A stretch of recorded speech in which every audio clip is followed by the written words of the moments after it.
hinh trứng như cái đấy phải lấy mẹ em đi để chỉ chắc sẽ khai tổ cái con xa xa với xí đây mà giảm nó sang đây nó khá là ăn mà khá tẩu kìa rồi xí này tôi cái xí cái nó cốt nó phải cái này con xí đi cốt nó phải lấy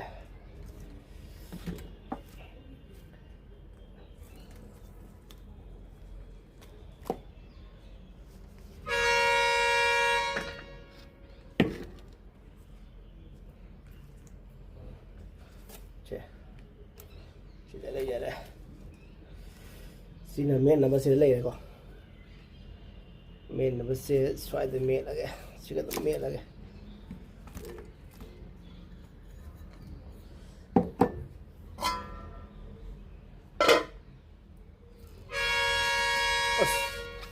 गाड़ी हिंगरी पूरा फर्क नहीं है चारण मेरे से लग चले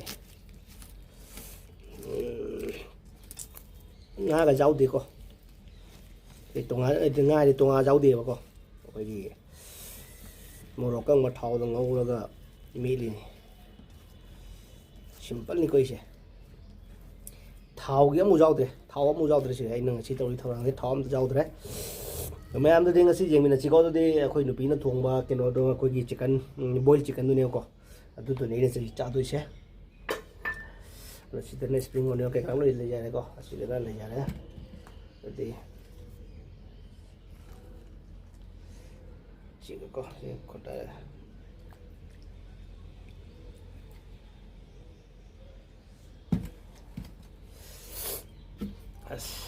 mà tadi lihat pisang kan cup game ta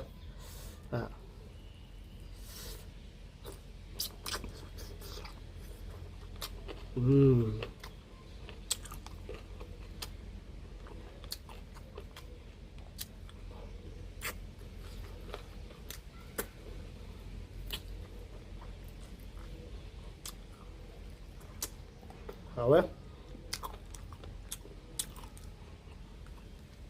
sao thế nó hảo càng chơi khối diên chăm thua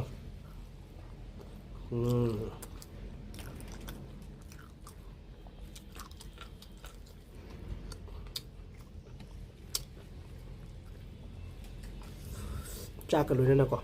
diên mấy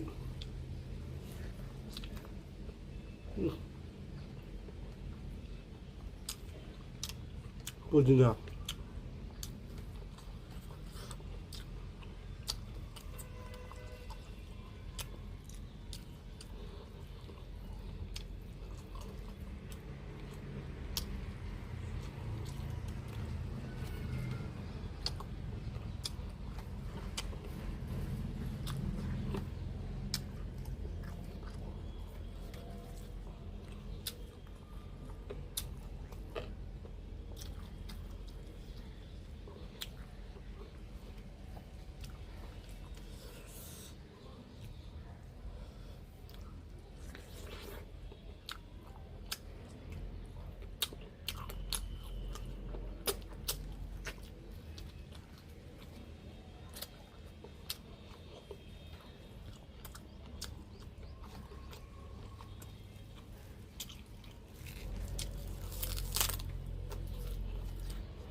người vui sùng kìa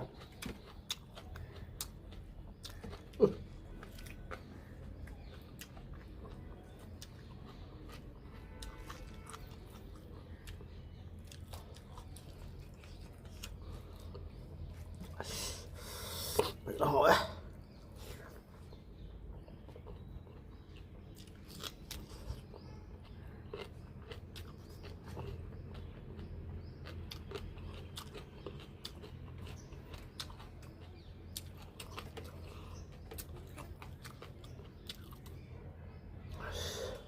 ꯃꯄꯥꯟꯗ ꯆꯥꯕꯅꯤꯅ ꯍꯌꯤꯡ ꯌꯥꯝ ꯂꯥꯛꯑꯦ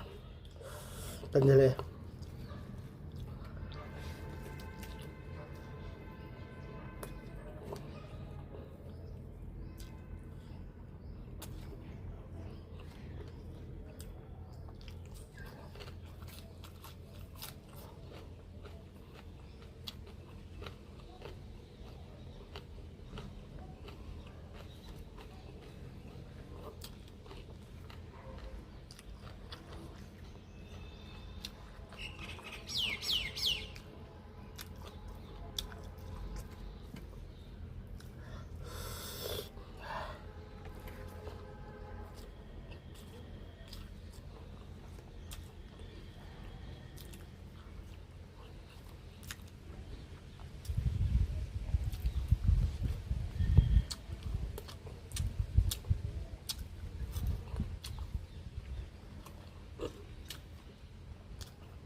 खांडो टोसल लगेंद्रा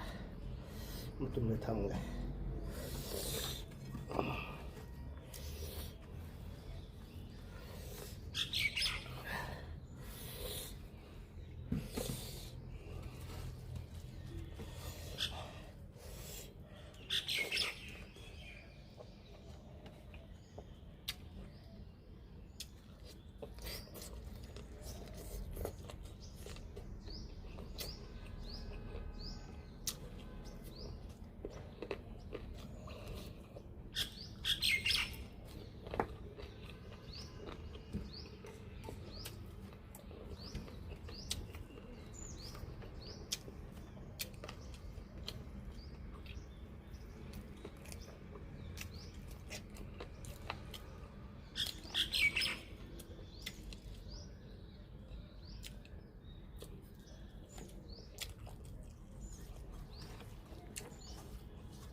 Ainga lore hebo.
Giờ mình phút bên này đây là cha bên ngoài thau tay